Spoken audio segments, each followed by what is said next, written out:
इस वक्त बाजारों का हाल क्या है और कच्चे तेल में हमने 36 के आसपास ब्रेंट के भावों को अब टिकते हुए देखा है। ये चौथा ऐसा हफ्ता है जब लगातार हमने बढ़त यहां पर कच्चे तेल में आते हुए देखी है। खरीदारी अंतर्राष्ट्रीय बाजारों में भी है, डिमांड रिकवरी है और उसका फायदा यहां पर प्राइसेस में आप देख सकते हैं। MCX पर भाव अब 2600 रुपए के ऊपर है, 3.5% की तेजी यहां पर। सोने चांदी पर रुख करेंगे, जहां पर पिछले 2 दिन की बढ़त के बाद अब यहां पर मुनाफा वसूली देखने को मिली है। जैसे जैसे इक्विटी बाजार में तेजी है, इंडस्ट्रियल कमोडिटीज में बढ़त है, तो सोने चांदी में यहां पर मुनाफा वसूली का दौर निकला है। करीबन 1% की गिरावट यहां पर सोने में आपके स्क्रीन पर, और चांदी में हमने 2 महीने के हाईज बनते हुए देखे थे, वहां से कुछ मुनाफा वसूली है। मेटल्स में भी काफी हद तक वही हाल है, मिला जुला सा कारोबार है। कॉपर, जिंक, निकल, ये सभी में बढ़त के साथ ये हफ्ते की शुरुआत होते हुए जरूर हमने देखी थी, लेकिन उसके बाद यहां पर मिक्स कारोबार आपकी स्क्रीन पर। हमारे साथ बने हैं मोतीलाल ओसवाल के नवनीत दमानी और एंजल कमोडिटीज के अनुज गुप्ता। आप दोनों का ही कार्यक्रम में स्वागत है। नवनीत, आपसे शुरुआत करते हैं। आज की हॉट पिक्स आप कहां देखते हैं?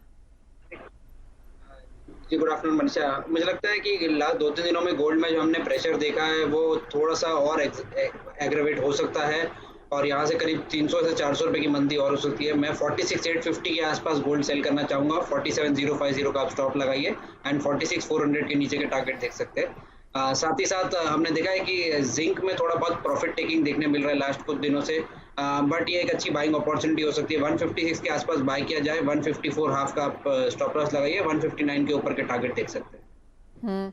यानी कि बिकवाली की एक्सपेक्टेशंस यहां पर आज देखने को मिल सकती हैं, स्पेशली सोने में, जहां पर ऑलरेडी हमने मंदी के साथ कारोबार होते हुए देखा है।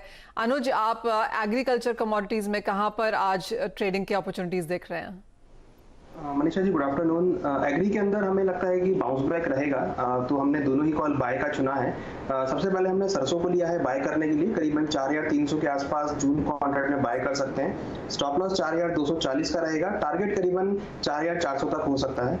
वहीं अगर मसालों की बात करें तो जीरे के अंदर भी एक अच्छा पुल बैक देखने को मिला है, तो जीरे के अंदर जून कॉन्ट्रैक्ट में बाय कर सकते हैं करीबन 13,200 के आसपास। स्टॉप लॉस 12,800 का रहेगा, टारगेट करीबन 13,800 तक हो सकता है। तो एग्री के अंदर हमें लगता है कि बाय का कॉल ट्रेड लेना चाहिए। खरीदारी यहां पर आज एग्रीकल्चर कमोडिटीज में है, RM सीड और जीरा दोनों में ही यहां पर खरीदारी की राय है। अनुज, आपसे ये भी जानना चाहेंगे कि जब हम एग्रो कमोडिटीज की बात करते हैं तो काफी सारी मंडियां अभी भी यहां पर बंद हैं, स्पेशली जब सोयाबीन इंदौर की बात की जाए तो वहां पर मंडियां बंद हैं। किस तरह के क्यूज फिर यहां पर फिलहाल ऑन ग्राउंड स्पॉट मार्केट से देखने को मिले हैं? देखिए, यहाँ पर देखें तो जिस तरीके से यहाँ पर इंपोर्ट्स को रोका गया है, तो जो एडिबल ऑयल है उनका डोमेस्टिक के लिए यहाँ पर मिलिंग देखने को मिल सकता है। तो मिलर्स की तरफ से जो डिमांड है वो देखने को मिली है, जिसकी वजह से हमें लगता है कि आने वाले समय में एडिबल ऑयल में एक अपसाइड मोमेंटम आ सकता है। हालांकि सोयाबीन के अंदर देखें तो इंदौर की मंडी बंद है, मगर अगर हम देखें तो मिलर्स की तरफ से जो डिमांड है, जो डोमेस्टिक डिमांड है, वो यहाँ देखने को मिली है, जिसकी वजह से यहाँ पर भाव ऊपर आते हुए दिखाई दिए हैं। हमें लगता है कि अभी फिलहाल एडिबल ऑयल्स में अगर हम सोयाबीन को देखें तो हमें लगता है कि एक अपसाइड मोमेंटम सोयाबीन में यहाँ पर आगे आने वाले दिनों में देखने को मिल सकता है। हालांकि इंटरनेशनल मार्केट की अगर बात करें तो वहां पर भी थोड़ा पॉजिटिविटी एडिबल ऑयल्स में देखने को मिली है, जिसकी वजह से हमें डोमेस्टिक मार्केट में भाव ऊपर आते हुए दिखाई दिए हैं। हमें लगता है कि सोयाबीन अभी फिलहाल एक पॉजिटिव साइड में जा सकता है, पॉजिटिव ट्रेड कर सकता है। और ऊपर में अगर हम टारगेट को देखें तो 3,900 4,000 तक के लेवल आने वाले दिनों में देखे जा सकते हैं। हल्की सी मुनाफा वसूली आज यहाँ पर है, लेकिन बाकी के खानों के तेलों में यहाँ पर बढ़त है। ऑफकोर्स जैसे अनुज ने कहा कि आगे जाकर कुछ बहुत दबाव यहाँ पर देखने को मिल सकता है। एक इंपॉर्टेंट खबर पर अब जाएंगे। NCDX ने एग्रीकल्चर कमोडिटीज के इंडेक्स एग्रीडेक्स में फ्यूचर्स ट्रेडिंग शुरू करने का फैसला किया है। फिलहाल एक्सचेंज ने जून, जुलाई, सितंबर और दिसंबर के कॉन्ट्रैक्ट्स लॉन्च किए हैं, जो 26 मई से ट्रेडिंग के लिए उपलब्ध होंगे। इंडेक्स में 10 लिक्विडिटी एग्री कमोडिटीज को शामिल किया गया है। इस खबर पर और बात करने के लिए हमारे साथ NCDX के बिजनेस हेड कपिल देव जुड़े हैं। कपिल, हाय, नमस्कार। सबसे पहले तो कंग्रेचुलेशंस, बिकॉज इंडेक्स ट्रेडिंग का इंतजार बाजार को काफी समय से रहा है, और जो एग्रीडेक्स में आपने जो 10 लिक्विड कमोडिटीज की यहाँ पर उसको जोड़ के इसको बनाया है, कैसे इंटरेस्ट देखते हैं आप ऑन ग्राउंड, और कैसे अब यहाँ पर इसमें कारोबार होगा? क्या मार्जिन्स हैं, क्योंकि ये फ्यूचर्स है, तो किस तरह का पार्टिसिपेशन एक्सपेक्टेड है? Thank you Manisha ji. देखिए, जो भी ये एग्रीडेक्स हमने इंट्रोड्यूस किया है, जो कि अगर आप स्पॉट इंडेक्स की बात करेंगे तो वेबसाइट पर हमारे काफी टाइम से अवेलेबल था। 10 जो लिक्विड कमोडिटीज हैं, और ये जो कमोडिटीज का आइडेंटिफिकेशन है वो हमने सेबी के क्राइटेरिया पे किया है, जिसमें प्रोडक्शन ऑफ कमोडिटी और उसकी जो लिक्विडिटी ऑन एक्सचेंज है, उन दोनों को 50-50% वेटेज देके कमोडिटीज का आइडेंटिफिकेशन किया गया है।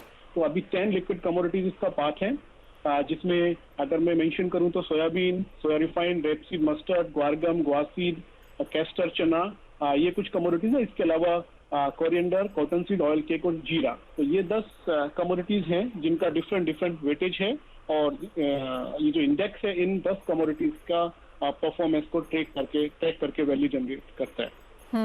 कपिल, एक चीज जो हमेशा बाजार जानना चाहता है वो ये कि क्या सेग्रीगेशन या फिर जो चूजिंग ऑफ कमोडिटीज है वो किस तरह के वेटेज के साथ है।